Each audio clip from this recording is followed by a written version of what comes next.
Today, I'd like to take a look at some of the themes of Shabbos, since it's an extremely central Jewish idea. It is one of the 10 pronouncements at Sinai. And I should explain myself. I don't refer to the 10 commandments because there aren't 10 commandments. If you take the text that was revealed at Sinai, those who count the commandments officially find either 14 or 15 commandments there, and there's some question as to whether the first sentence is a commandment. And nowhere in our literature is it called the 10 Commandments. As far as I know, that's a Christian invention, and then English translations, because it's become so popular in the English-speaking world, so they may refer to the 10 Commandments, but it's not a Jewish designation. In the Torah, that passage is called Aseres HaDevorim, which means 10 sayings. In the rabbinic literature, it's called Aseres HaDibros, which means 10 pronouncements. Nowhere is it referred to as the 10 Commandments. So I try to be careful not to use that vocabulary. Well, those 10 pronouncements are in a certain sense the backbone of the whole religion, and one of them is Shabbos. So obviously Shabbos is extremely important. The penalty for deliberately violating Shabbos is the most severe penalty that the Torah knows, which is capital punishment. No other holiday has that consequence, only Shabbos. And here I want to put a footnote also, because these things are important to know. When you have a law that says the penalty for violating this law is capital punishment, that means that the person must be warned before he violates the law, and he has to answer the warning, I know, and I'm doing it anyway, and then go ahead and do it. So if you think about that, capital punishment is not for violating the law. Let's imagine that someone wanted to have a cigarette on Saturday afternoon. And he takes out a cigarette, he takes out his lighter, and then Reuven and Shimon come around the corner and say, what are you doing? It's Shabbat. You can't do that on Shabbat. And it's a capital crime. If he wants a cigarette, what's he going to do? He's going to say, thanks, guys. You know, it slipped my mind. Thanks for reminding me. Boy, I almost made a terrible mistake. Have a nice day. And when they go around the corner, he'll smoke a cigarette. If he wanted the cigarette, that's what he would do. Why would he, when they say to him, we're watching you, we're witnesses, it's a capital crime, something you could die for, why would he say, I know and I'm doing it anyway, in your face? Why would he do that? Not because he wants a cigarette. No, he wants to make a public anti-Sabbath demonstration. He wants it registered in public that he's against the Sabbath. That's what capital punishment is for, not just for mere violation of the law. Okay, so now the Shabbos comes out to be singled out in terms of importance in a number of ways. That means in some ways, Shabbos is the most important holiday of the whole year. Isn't it interesting that we have the most important holiday once a week? Usually, very, very important things are very rare. That's why diamonds aren't the same as sandstone. Here, you have this central, crucial holiday once a week. That's something we will have to think about. Now, what is exactly involved in performing what the Torah wants on that day? Well, there are two things. One is to sanctify the day by a certain recital, which is usually done over a cup of wine, which is rabbinic, a certain recital, which for the aficionados takes about 40 seconds. The rest of preserving the day, keeping the day, is negative. Don't do a vast, vast variety of activities. So, it means that someone who, Friday night, takes out the siddur and recites the paragraph, and then goes to sleep and sleeps 25 hours until Saturday night, has not in any way violated or failed to fulfill any Shabbos law. All the other things that you do on Shabbos are not Shabbos laws. You pray, we pray every day. You study Torah, we study Torah every day. You say the Shema, we say the Shema every day. There's no Sabbath law that he will be violating in any way if he takes the 40 seconds to recite the paragraph and then goes to sleep and sleeps away the rest of the day. That seems a bit thin. That's supposed to be this fundamental holiday? So you say, well, there are a lot of rabbinic additions, and there are lots and lots of rabbinic additions, but shouldn't the biblical institution somehow carry more than just 40 seconds of recital and sleep? So this is an important question, and we'll answer this question a little bit later. We have a little bit more under our belts. But let's take a look at the prohibition. What are we prohibited to do? Now, if you look into some English translations of the Torah, where it describes the mitzvah of Shabbos, it'll say, 6 days shall you work and do all your work, and the seventh day, don't do any work. Work, work, work. 3 times in one sentence. But in the Hebrew, it's not the same word. Strictly, work is avoda. That appears twice. That's why it appears once. And then the other word is malacha. Malacha does not translate into English as work. Malacha has no connotation of aching muscles and being worn out and in need of rest. Malacha has none of those connotations. Roughly, the word malacha, this is a description, not a definition. Roughly, the word malacha means the following. It's an action that's physically creative. It creates some new physical condition. It's one that's done intentionally, meaning that it's the kind of action which you wouldn't be able to do unless you paid attention.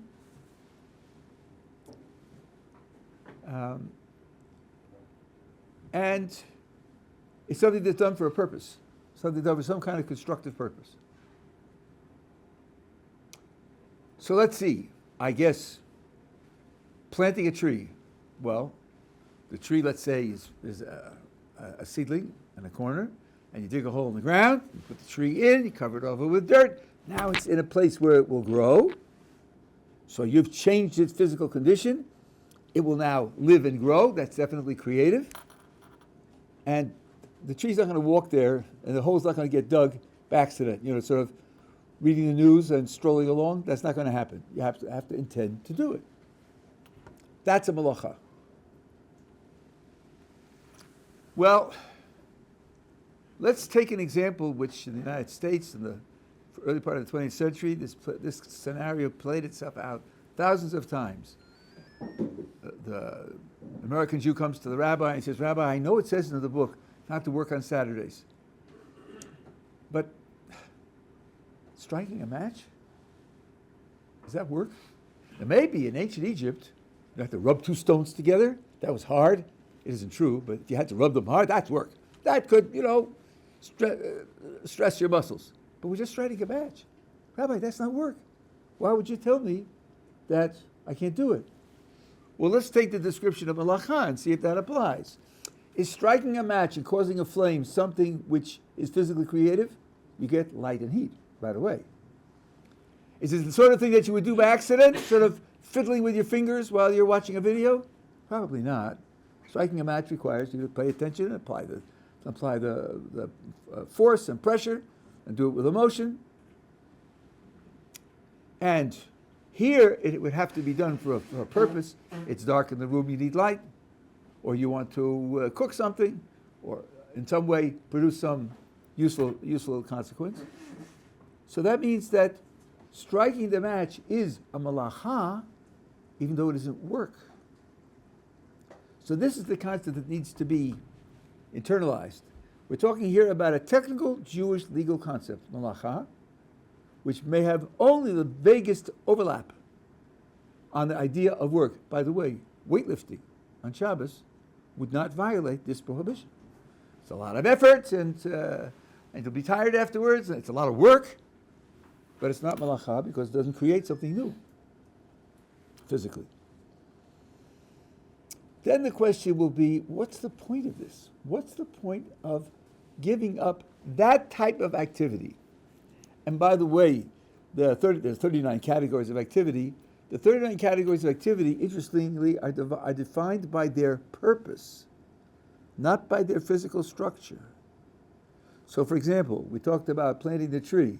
There is one of the 39 categories is planting plants. What about watering a plant? So according to the Jewish legal system, watering a plant is also a violation of the category of planting.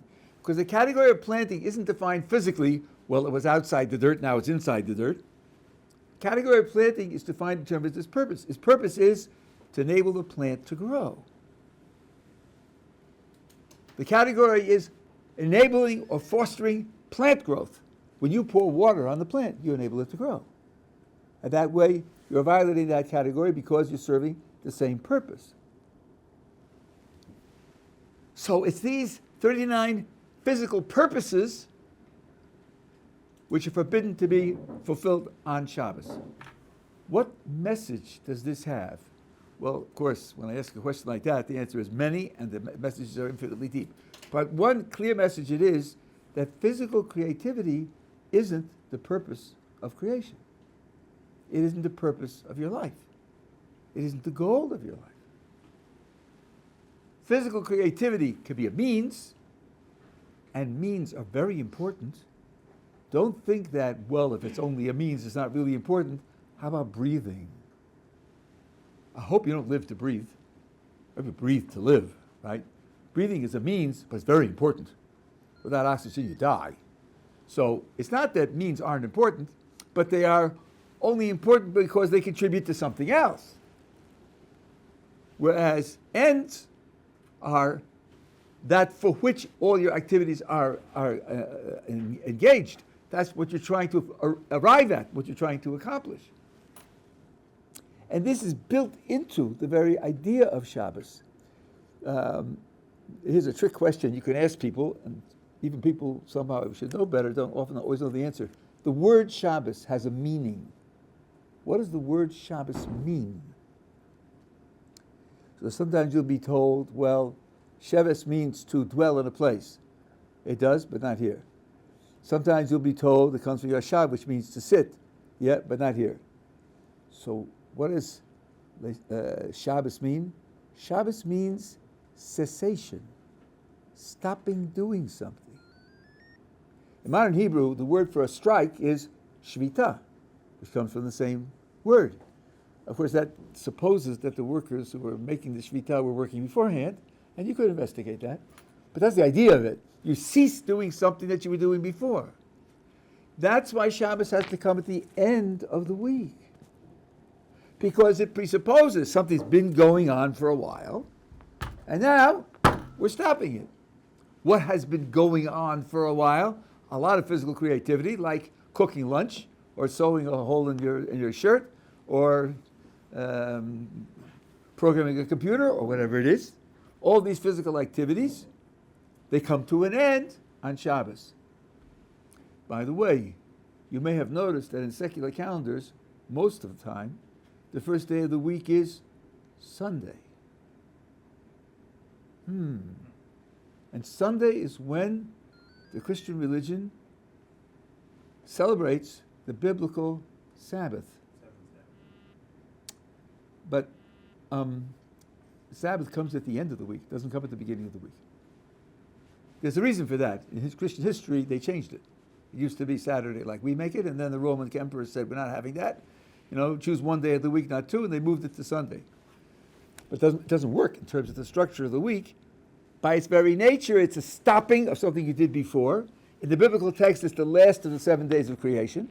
So it comes at the end of the week. Now, when something comes at the end, it has a very special character, at least sometimes. At least sometimes. There is a midrash which makes this point in a very, I would say, challenging way. It says the last of the creations is man.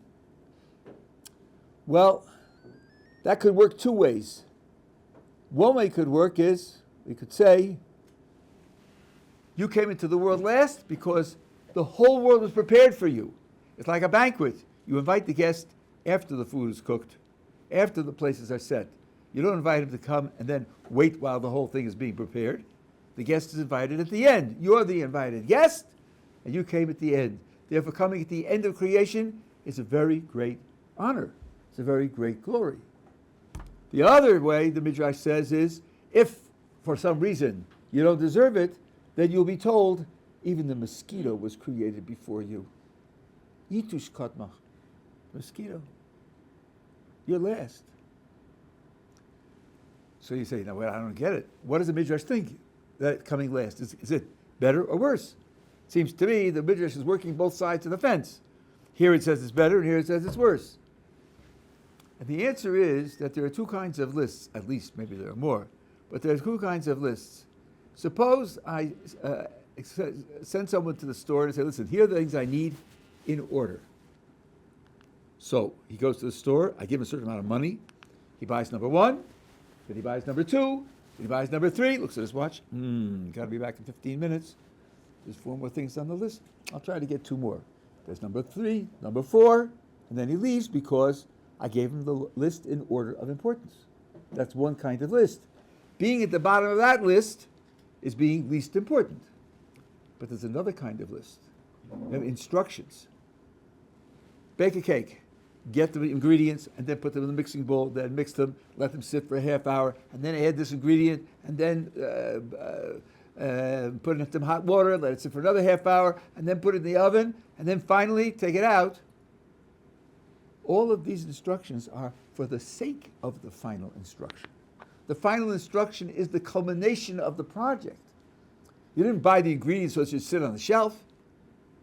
You didn't put them in the mixing bowl so it should sit in the mixing bowl, and when people go home and say, here's a mixing bowl full of dough. You did it to make a cake. Then the last instruction is the purpose of the whole, and it's the most important of the whole.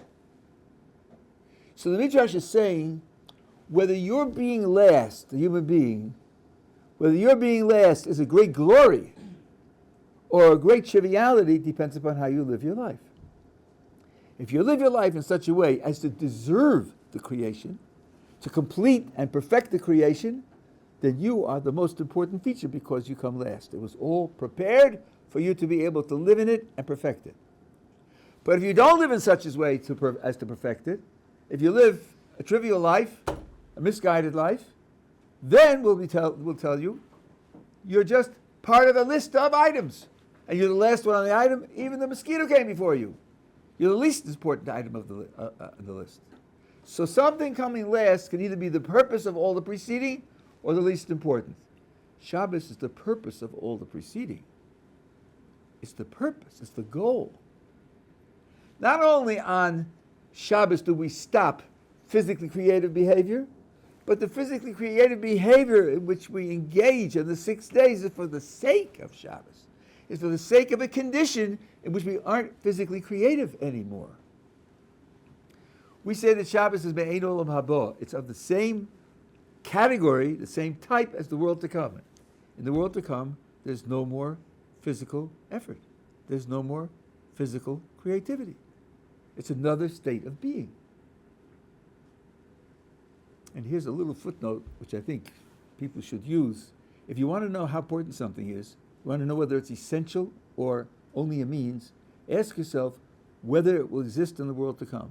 If it doesn't exist in the world to come, then it's only a means. It's a means of getting there. But it isn't essential to the human condition. It isn't essential to the human identity. What we're being told here is physical creativity isn't essential to the human identity. A human who's in a situation where there's no physical creativity can be fully human, exquisitely human. That may be easy to swallow. Now I'll tell you one that's harder to swallow. I'm just putting it on the table since we have the category on the table. Let's take free will.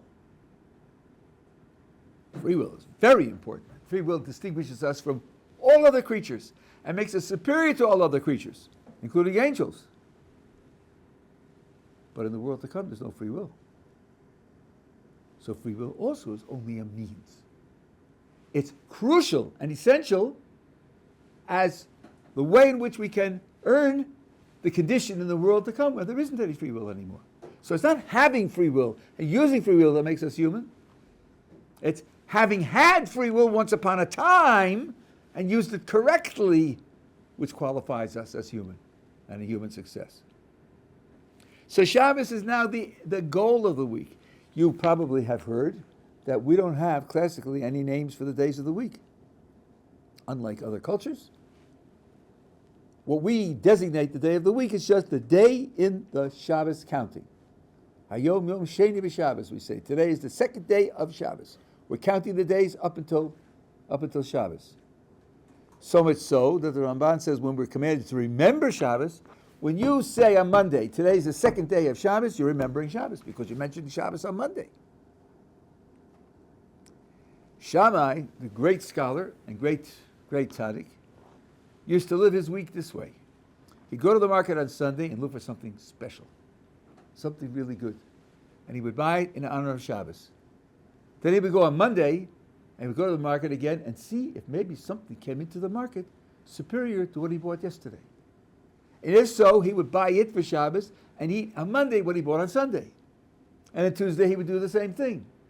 And that means, says the Gemara, that Shammai ate all week in honor of Shabbos. Because what he ate was now the inferior thing by putting away the superior thing for Shabbos. All week long, his mind was to get to Shabbos. His whole preparation is a preparation for Shabbos. So this anchors the week.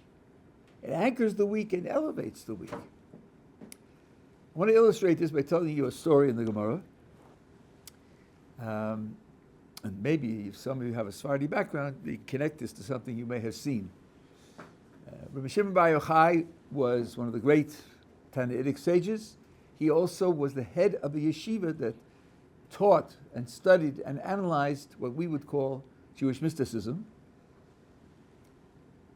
The Zohar is a compilation of the discussions in that yeshiva. Sometimes people say that he authored the Zohar. That's just a little bit misleading and simplistic. It was a yeshiva, they had various discussions, and Rabbi Shimon Bar Yochai appointed Rabbi Abba as the head editor to collect the material and edit it. Well, he displeased the Roman Empire, and they went after him. And he and his son, Rabbi Elazar, took refuge in a cave. They were in danger of being killed, and they were in the cave for 12 years. The end of 12 years, Elijah, the prophet, appears outside the cave and makes the following announcement. Who will inform Rabbi Shimon and his son that the emperor has died and the decree against him has been annulled? Now, if you have any taste for literature at all, here's where your interest is piqued. Why doesn't he come in and invite them out? And just tell them, fellas, it's over. No, he stands at the entrance and makes an anonymous announcement. Who will tell them? He's telling them, isn't he? Who will tell them that this is so? Okay. They come out. The Gemara says, wherever they saw Jews engaged in normal economic activity, farmers, craftsmen, storekeepers, anything of normal economic activity, their eyes caused a destructive flame. Apparently, something about what they were doing in the cave and something about what they saw was something they couldn't tolerate. And then a voice from heaven proclaimed, "Did you leave your cave to destroy my world?" Aha!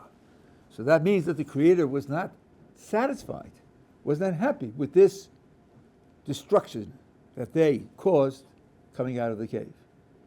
So they went back into the cave. They stayed in the cave for 12 months, because even those who die and are punished in the world to come aren't punished for more than 12 months. After 12 months, they come out again, this time with no announcement, no invitation. And now the reaction is split. Rabbi Elazar, the younger, the son, where he looks as the destructive fire, and Rabbi Shimon Bar Yochai, the father, heals what his son destroys, and he says to his son, if there are only two to justify the world, that's enough. Meaning, you and I will justify the world. We live lives on a certain level, on a certain plane, that justifies the creation. If other people don't, they have their place in the world also. There are animals in the world. There are trees in the world. There are lots of things in the world. We too will carry the burden of justifying the creation. That's stage 2. Then the story goes on. The day in which they came out was a Friday. And they saw an old man running, carrying 2 hadassim, twigs of myrtle, sweet-smelling twigs. And they said to him, "What are you doing with the 2 twigs of myrtle?" And he said, "I'm preparing for Shabbos." The 10 pronouncements at Sinai appear twice in the Torah, once in the book of Exodus and once in the book of Deuteronomy. I have 1 twig for the word that announces Shabbos in Exodus, and 1 for the one that announces in Deuteronomy. And at that moment, the Gemara says, Rabbi Shimon and his son found peace of mind. Peace of mind. What's going on here? What are we learning about Shabbos? That the capstone to the story is Shabbos. So on a simple level, I would never say this is what a piece of Gemara means. It's one thing that the Gemara communicates. Rome was a totally physical civilization.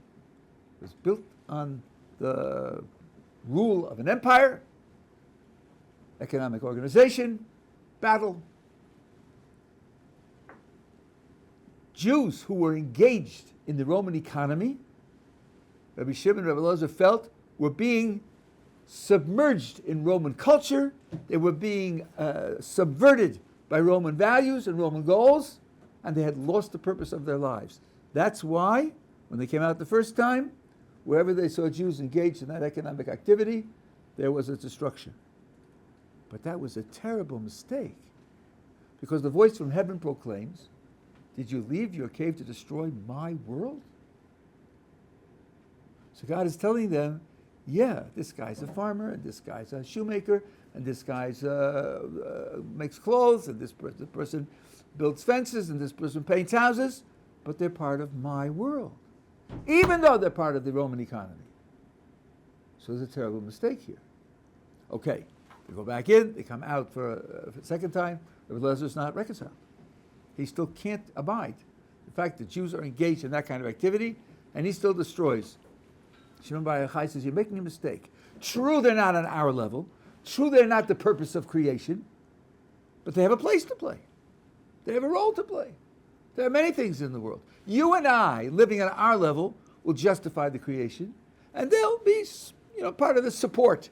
They'll be part of the suppliers, and we will be the ones to carry the meaning of the creation. That was stage 2, but that wasn't right either, because they saw that old man.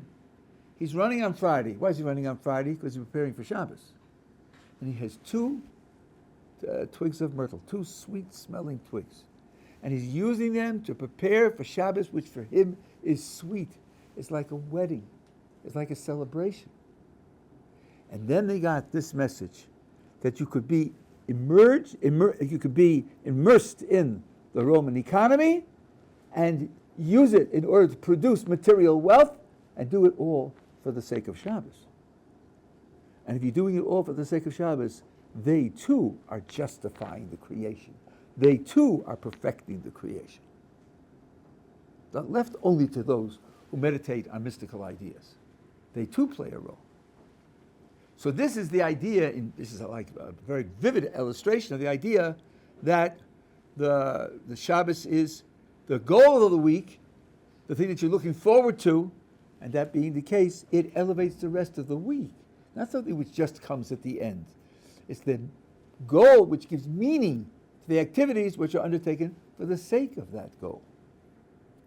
Just like you ask a student, let's say he's a junior in high school, and he's studying science, and he's doing extra science projects. He's going to be participating in a science fair in the summer. And you say to him, "Gee, I see you're quite interested in science." He says, "Yes, I want to be a doctor." Oh, he wants to be a doctor. So his high school science career is in order to get into a good undergraduate pre-med program, like Johns Hopkins, where I used to teach.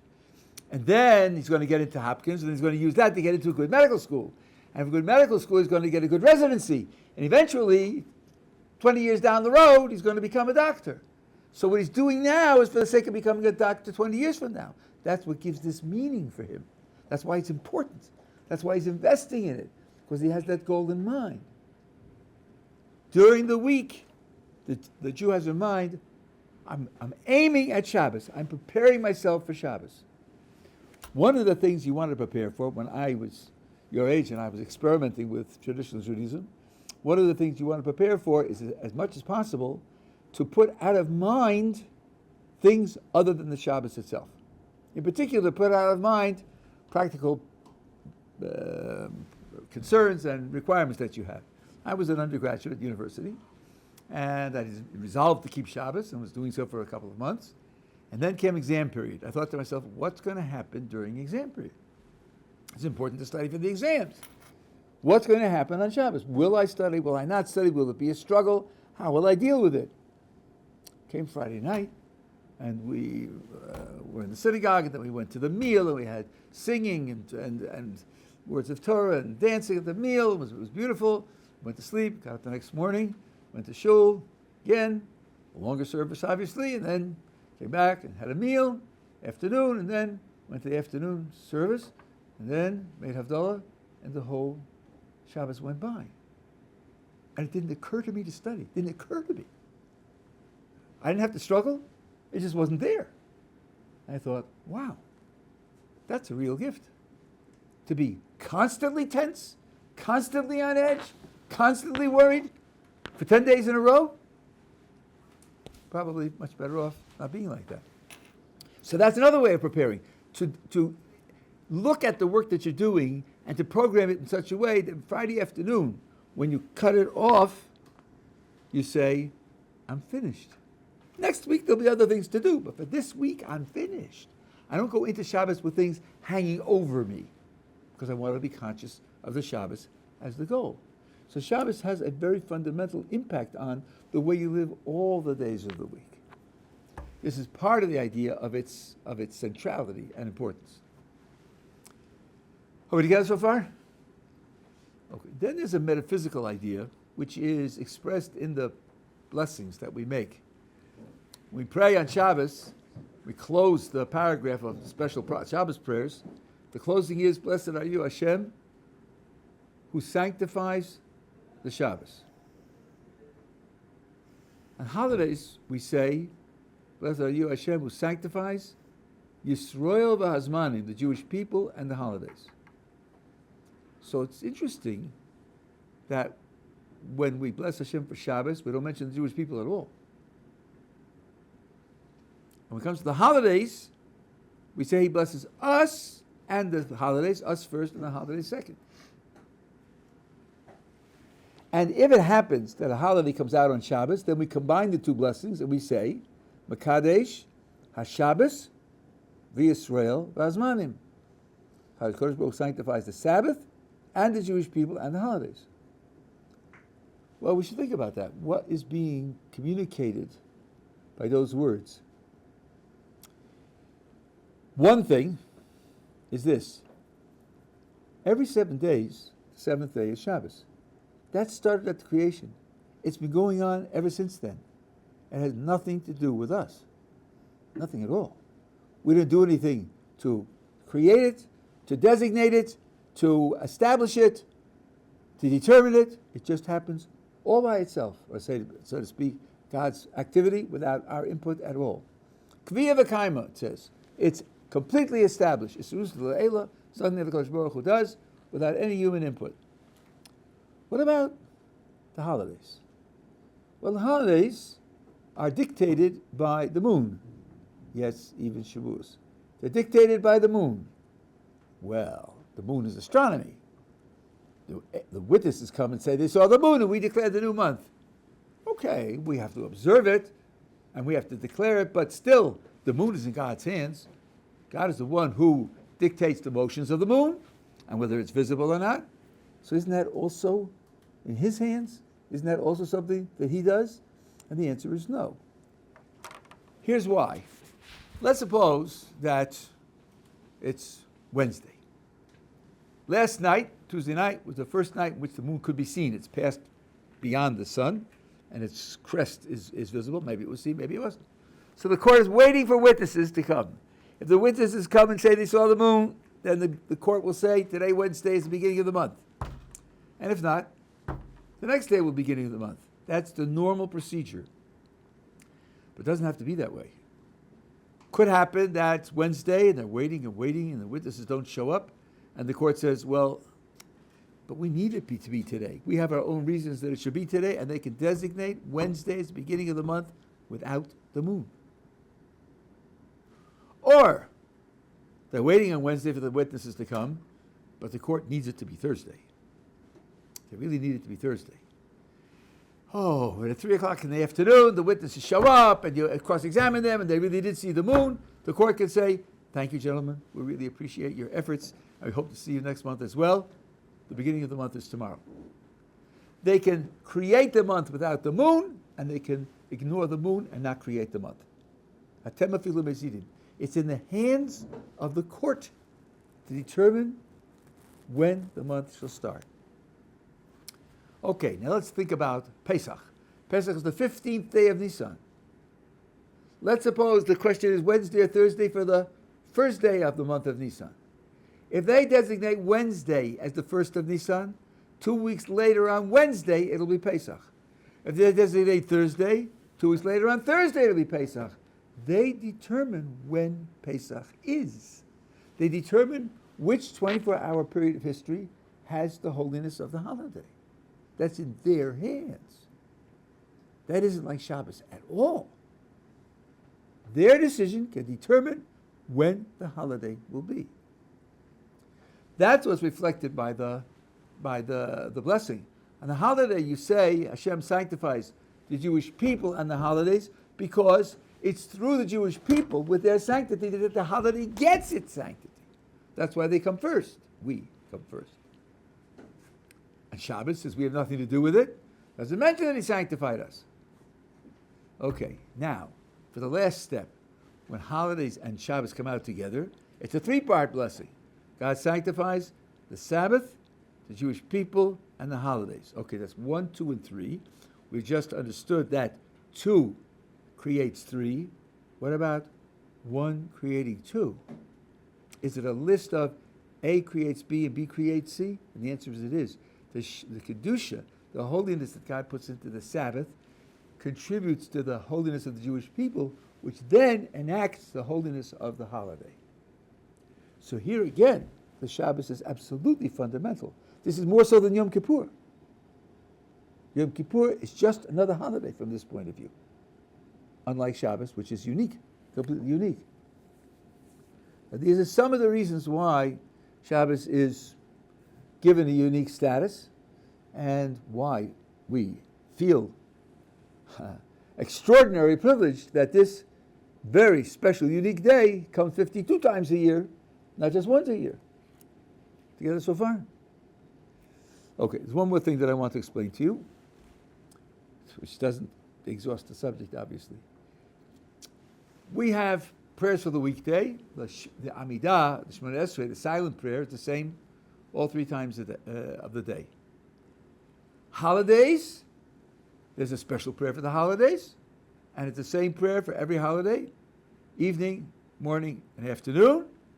And there's a Musaf, which is an additional sacrifice. But the 3 basic prayers are the same, all 3 on the holiday. Shabbos is the only day of the year which isn't like that. Shabbos, the Friday night prayer has one content, the Shabbos morning prayer has another content, and the Shabbos afternoon prayer has another content. Somehow, Shabbos incorporates different themes at different times of the day, and those different themes need to be registered by 3 different prayers. None of the holidays has that. The Zohar talks about this and says explicitly that Shabbos is special because it combines all 3, whereas the holidays don't have it. What are the 3 themes? Friday night, the theme is the creation of the universe. Shabbos morning, the theme is the giving of the Torah. If you look into the content of the words, you'll see that these themes are carried out.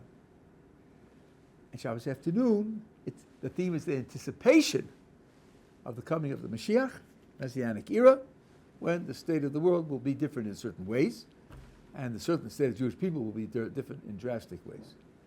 So when you are experiencing Friday night, you're taken back to the connection with the creation, as it says in Kiddush.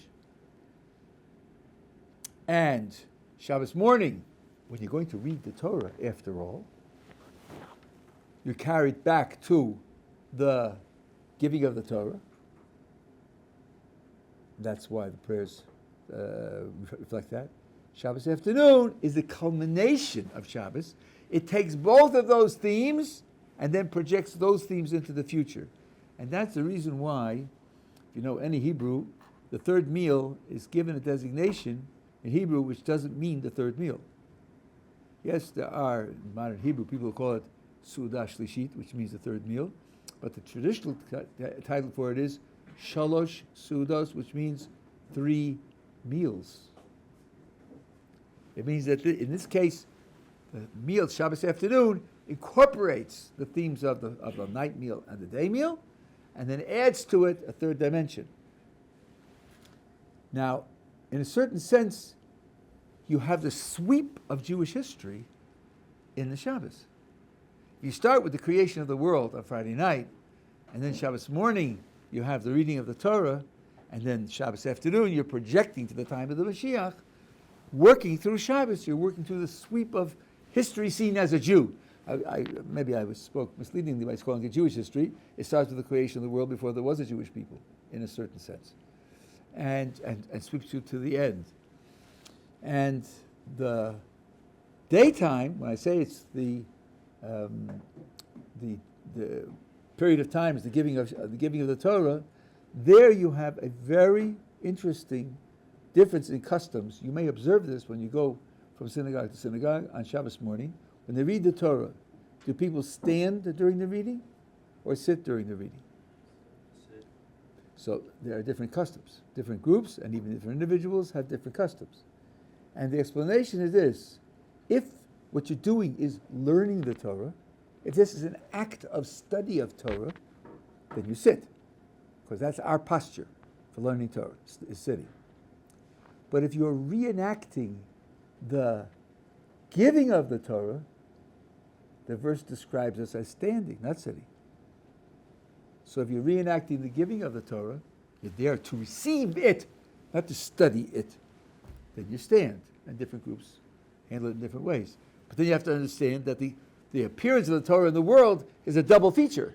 There's something about receiving it, which is in itself a performance of fundamental importance, and there is the mitzvah of studying it and understanding it, which is also a performance of fundamental importance. And the question is, which is being emphasized when you hear the Torah read? Here's just a little hint of something to think about. What happens if in the middle of the reading of the Torah you have to go out? For whatever reason. And you come back 3 minutes later. And while you were out, you missed 3 minutes of the reading. Do you have to make that up? Have you missed something that means you didn't do the mitzvah? If it's a Megillah, reading the book of Esther, you missed it and you have to make it up. Otherwise you didn't do the mitzvah. What about the reading of the Torah? The answer is no. No reason for you to run someplace else with a later minyan and start over again from the beginning, because the mitzvah of reading the Torah is inherently a communal mitzvah. It's not an individual mitzvah. You can't do it if you don't have a minyan. And as a communal mitzvah, the mitzvah got performed. You didn't participate in that part of it, but you don't have an individual responsibility for it. Like reading the Megillah, where you have to read or hear every word in order in the Megillah. You don't have that with the reading of the Torah. That's more like receiving the Torah than it is studying the Torah. For those 3 minutes, you didn't study Torah. At any rate, that's what happens Shabbos morning. So you have this sweep of the history when you have the 3 different prayers. The prayer on Shabbos afternoon expresses. Let me add just one more philosophical idea, and then I'll end with this idea. The future can be related to the present in a very dynamic way. Let's go back to the one in high school who's doing the science project. His eye is on, where am I going to be 20 years from now? Where am I going to be 20 years from now? I'm going to be a doctor. How do I get there? Now, as he goes through, whatever he does, that idea of becoming a doctor informs what he does now. It's as if the future is affecting the past. His future determines what he does now. Some universities have a 6-year BA/MD program. Wait a minute. I don't have to spend 4 years on a BA and then 4 years on an MD. I can do the whole thing in 6 years. I'm switching colleges. I'm going there. Why? Because he wants to be a doctor. That's why. And this is a more efficient way to becoming a doctor. So it's going to change his educational program 10 years before he gets there because that's his goal. The future affects the past. That's true for all human activity, which is purpose-oriented. If the purpose is in the future, then it's going to affect how you behave in the past. The same is true the way HaKadosh Baruch Hu runs the world. He created the world for our condition that we will ultimately have in the world to come.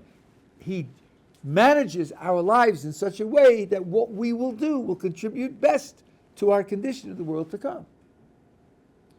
So when you see descriptions of what's going on in the present, especially from the point of view of HaKadosh Baruch Hu's management of the world, you have to look at it like with two eyes. One eye is, I'm sitting here, these are my circumstances, and this is what HaKadosh Baruch Hu's doing, but he's doing this here because he wants to get there, wants us to get there, and he's managing this situation to get there. So you have to have two eyes on the situation. This, in a way, is I heard this idea from Rabbi Moshe Meiselman, who was one of my teachers. In Megillah Esther, when Haman sets up his plan to destroy the Jewish people, and Mordechai hears about it, he goes wailing through the streets, and in sackcloth and ashes, and people are crying and screaming, and Esther doesn't know what's going on. So she sends a messenger to Mordechai, and she says, find out for him, Mazeh v'al ma. What is this, and what is this for? Mazeh is what's happening. What's the economic, political, military, sociological situation? What's happening? Ba'al Mazeh is what does the Kodesh Baruch Hu want from it? Where does it play a role in his plan for running the world? Which is a different perspective altogether. If you don't have two eyes, if you don't have both perspectives, you're missing something crucial about what's going on. On the one hand, if you're missing the divine perspective, of course, you don't know what the purpose of the whole thing is. But even if you know the divine perspective, if you don't know how the divine perspective attaches itself to the present reality, then you don't know what to do with the present reality, and you don't know how to evaluate the various features of the present reality. So you have to have both. So here, too, we look at things with both eyes. Now, in the prayer of the afternoon, it starts off with an extremely fundamental Jewish idea. Ato echad, you are one. V'shimcha echad, and your name, your presence, your projection is one. U'mika amcha Yisrael goy echad ba'aretz, and who is like your people Israel, that is one people in the earth. That means God's oneness, which means absolute singularity, difference from everything else, and also utter simplicity, no complexity, no compound nature. And his name, which creates a unity in a certain way, and the Jewish people also contains a oneness, a singularity that each human being, each Jew is a part of, but his fulfillment is to express the theme of the whole, not just to be a part. I'm just learning the Maharal this afternoon with my Rebbitzin, and the Maharal points out that the patriarchs built altars.